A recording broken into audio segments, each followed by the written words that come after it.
What's the hurry?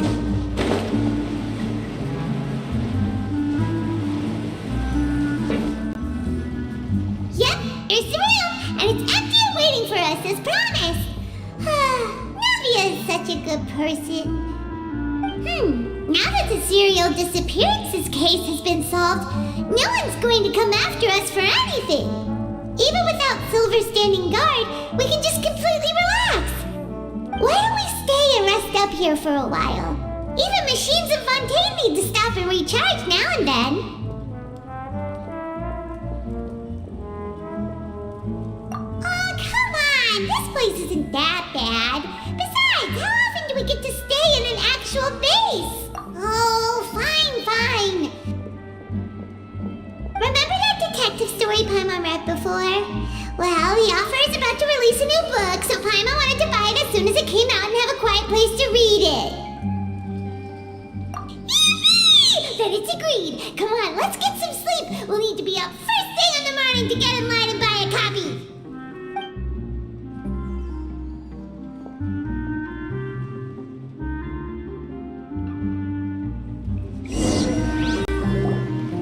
Paimon didn't expect that style at all. Even though it's a detective novel, it's also like a social documentary. It's actually pretty good. No! Paimon just spends a bit more time sleeping than you, that's all. Excuse me, but do you know if the Traveler and Paimon are lodging here? Huh? Who are you? Paimon doesn't recall seeing you before. Wait, you're not here to give us trouble, are you? A blonde traveler and a chatty little fairy. Whew, looks like I found the place. Good thing I asked the Spina di Rosula. Seems they sent me the right way. Hey, what do you mean by chatty? Paimon's always careful not to talk too much. Most of the time, anyway. It's an honor to meet you both. I was sent from the Palais Mermonia. Monsieur Nourilet wishes to see you. It seems he has something important to discuss in person. Nivelette? He wants to see us again already? Huh. We talked so much the last time we met. Has something happened since then? I am not privy to the details. It would be best if you came to the Palais Mermonia and asked Monsieur Nourilet in person. If you say so, but Paimon has a bad feeling about this. Now that I've delivered the message, I'll take my leave. Thanks! We haven't left the room for a few days, so we'll head over once we've freshened up a bit.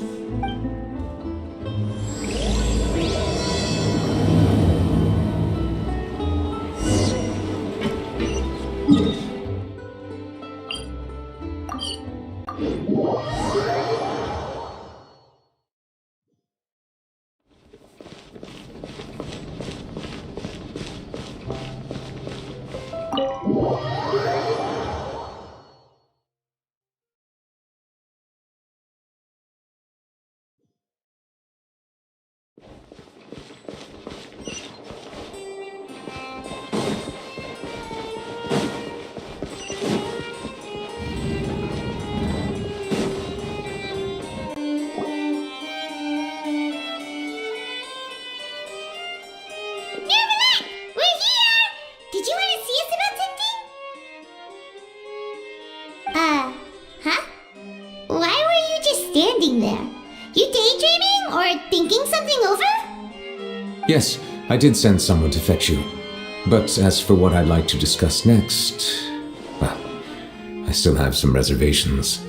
Given that we've already made the trip here, you should just tell us. Bet you need us to help you with something, right? I do indeed have something I'd like to ask you to do. However, you should wait until after I tell you the details, then decide for yourselves whether you'd like to help or not. The situation is this. If I'm understanding you correctly, the Snezhnayan Harbinger known as the Knave has essentially requested a diplomatic meeting with you, correct?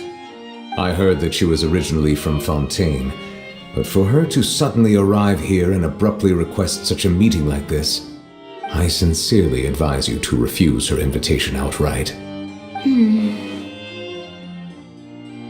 I'm sure you're aware that her purpose is most likely related to Child's recent predicament. We convicted one of the Snezhnayan Harbingers in a court of law but we have yet to provide any form of detailed report on the matter. This does indeed provide an opportunity for Snezhnaya to put pressure on us. I believe we should adopt an evasive stance until we can provide a proper explanation and have a preliminary plan on how to deal with the matter. No, we shouldn't. I think we should agree to the meeting. Oh? Well, you see, we are the ones that owe an explanation. If we keep putting off the meeting, it could easily result in the problem escalating, right? It's like a fight between two friends. If they don't agree to see each other and talk in person, isn't it possible that the friendship could end entirely? Though diplomatic relations between Fontaine and Snezhnaya could be considered as friendly, it is only superficially so. You wouldn't go so far as to say that our nations are friends, as you did in your example. It was just an analogy. An analogy, okay? Moreover, even if we were to talk in person, if we don't have sufficient information prepared, it is quite possible the result wouldn't be restored relations, but a complete falling out. I don't think we should overthink those possibilities yet. Even if the logic of the divine is not immediately apparent, its wisdom will only be revealed with time. Besides, you'll be at the meeting. If any problems do pop up, you'll have no problem navigating them. I must clarify that interacting and communicating with people outside of court is not my cup of tea. It seems you think too much of me. But more importantly, when did I agree to join the meeting with you? You mean you won't come? No, that won't do. I can't go to the meeting alone. You have to accompany me. I must take you with me. Lady Farina, could there be something else regarding this matter that is being kept from me? No, not at all. Look, I am the Hydro Archon of Fontaine, Focalor, the god of justice who is loved and adored by many. So I only hope that justice will be served in this matter. Don't overthink it. I'll go find someone to arrange the meeting.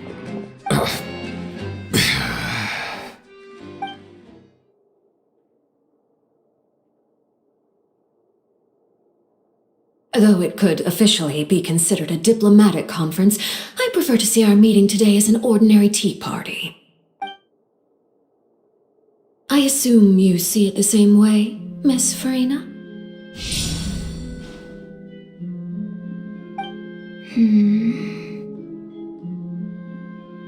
Lady Farina? Yes, that's right. Just like you said, a tea party.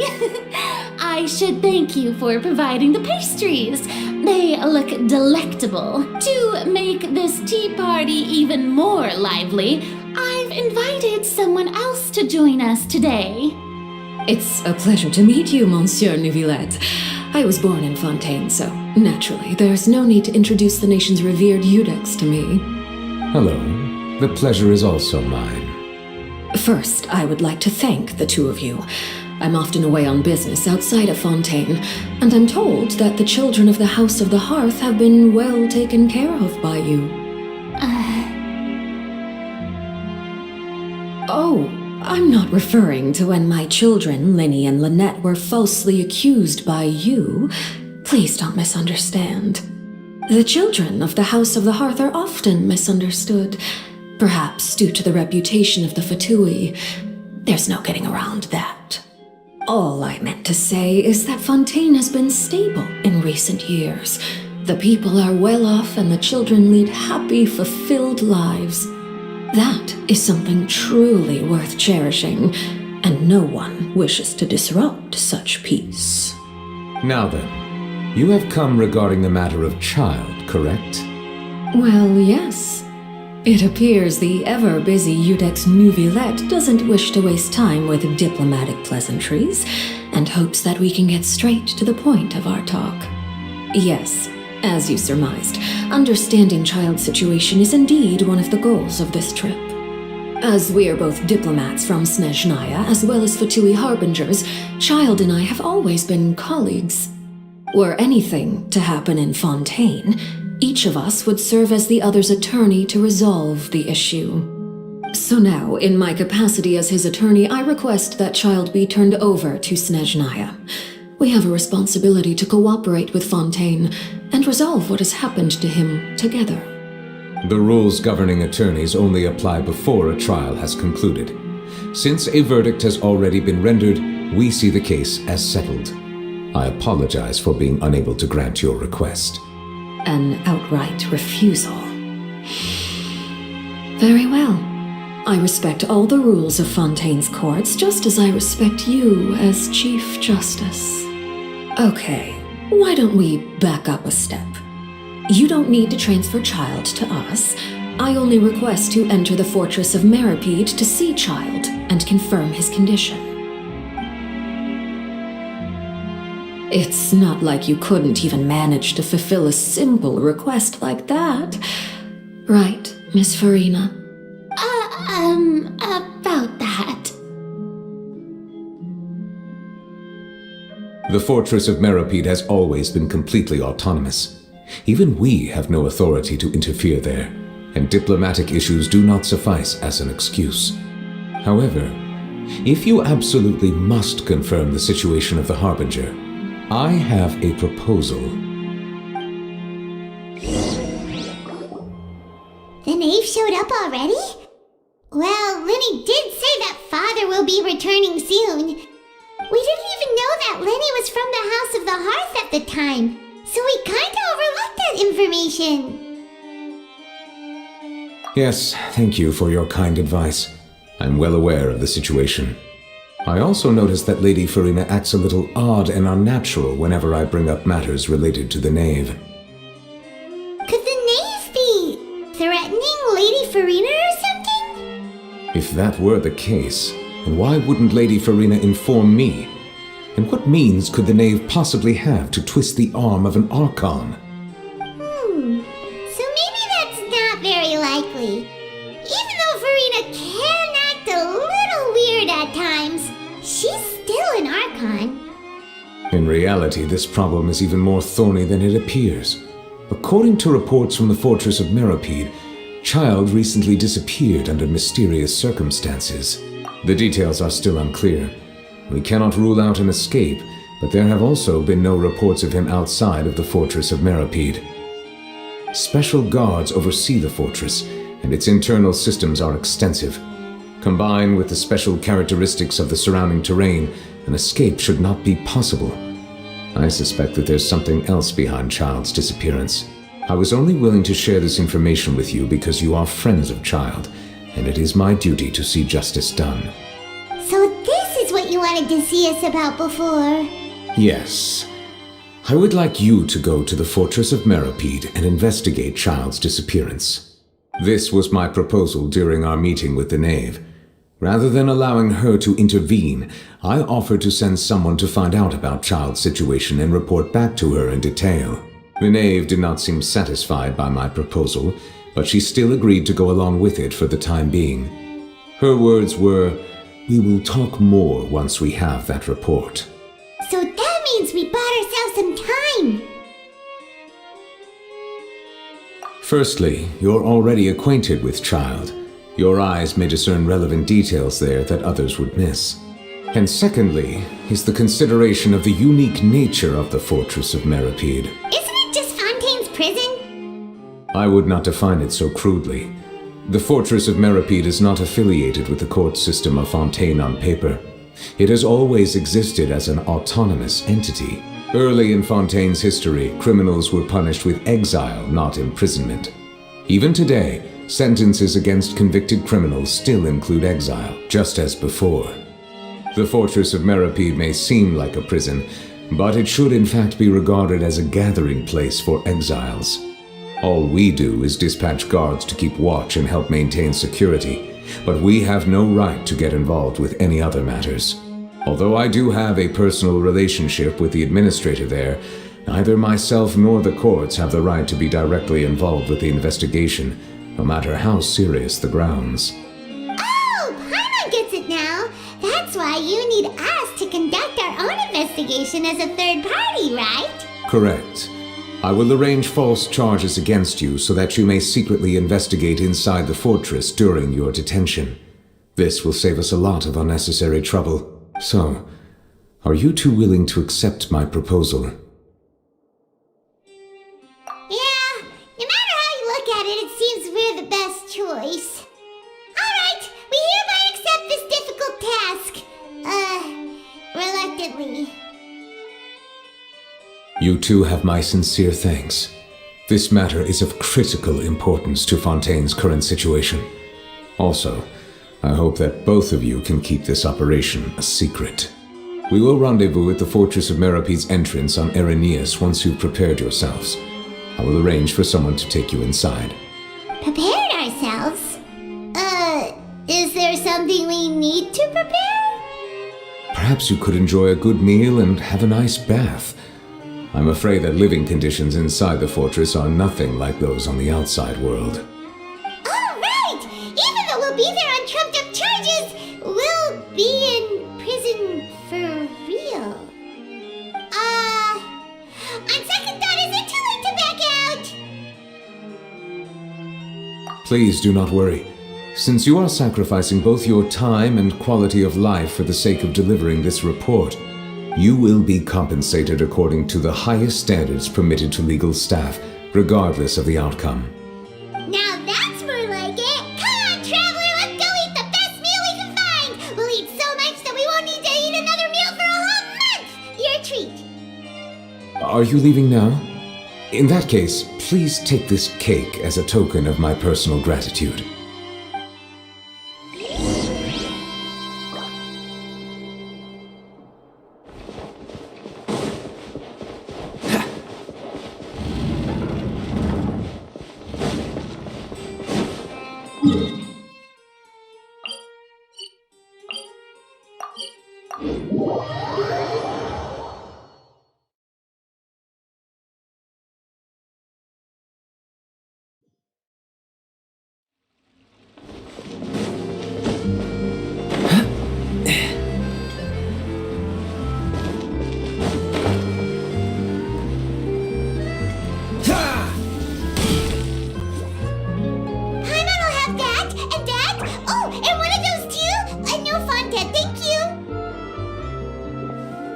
That cake was pretty good. But as soon as Paimon remembered that we're about to go to prison, Paimon's stomach suddenly became completely empty. Now that Paimon thinks about it, we've always been super careful ever since we arrived in Fontaine, just to avoid breaking any strange laws here. But here we are, about to willingly send ourselves off to the Fortress of Merope. Maybe this is what they call fate. Let's just try our best to investigate everything quickly once we get there. Paimon doesn't want to stay in prison too long. Oh, what is that I hear? Is it the taste of a breaking story? Hey! You can't hear a taste! And what are you doing here, Charlotte? Oh, don't remind me. I invited an eyewitness to a case to eat here, and I was planning to get some great material out of him, but he didn't even show up. Calm down, calm down. This is nothing new. As a journalist, you should be used to this by now. And as long as you can score some juicy tidbits from the traveler, you might still be able to recover the cost of the meal. You know we can still hear you, Charlotte. Never mind. It's nothing. I just heard you mention the Fortress of Merope. You didn't commit a crime, did you? Please tell me all about it. No way! We would never! We're just going there to...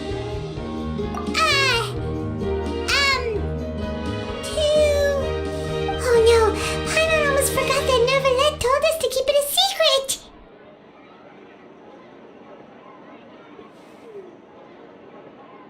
Huh? You're being arrested for that? Oh, but now that I think about it, I suppose that's not completely unreasonable. That's pretty despicable, almost as offensive as committing theft. You mean Paimon really did something that serious? Sorry, Paimon really messed up. Well, in that case, it's nothing particularly newsworthy after all. Oh now. How disappointing. All right, there's still a chance. Since you're going to be at the Fortress of Mirapede, would you be willing to help me gather some material for a story? About that, Paimon doesn't think we'll have any time. Oh, it's nothing difficult. All you have to do is think of a way to get some time face-to-face with the warden of the fortress. He was awarded the honorary title of Duke in Fontaine. Sounds really cool, huh? Only those who have made significant contributions to the nation have been conferred this title. It's incredibly rare. On top of that, the Fortress of Mirapede has never been under the jurisdiction of the courts. Practically nobody, including journalists like me, knows anything about the person in charge there. Oh, if I could write an exclusive article about him, I bet it would sell a boatload of papers.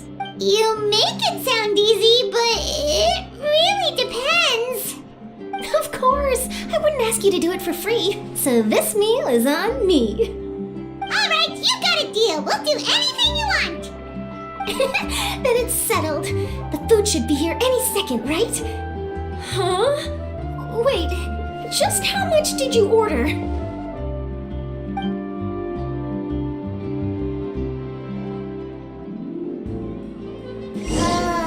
Paimon's so full. Well, guess we have nothing to regret now, so let's get going. I had no idea you could eat so much. That didn't go according to plan. Please, please, don't forget about the material for my news article.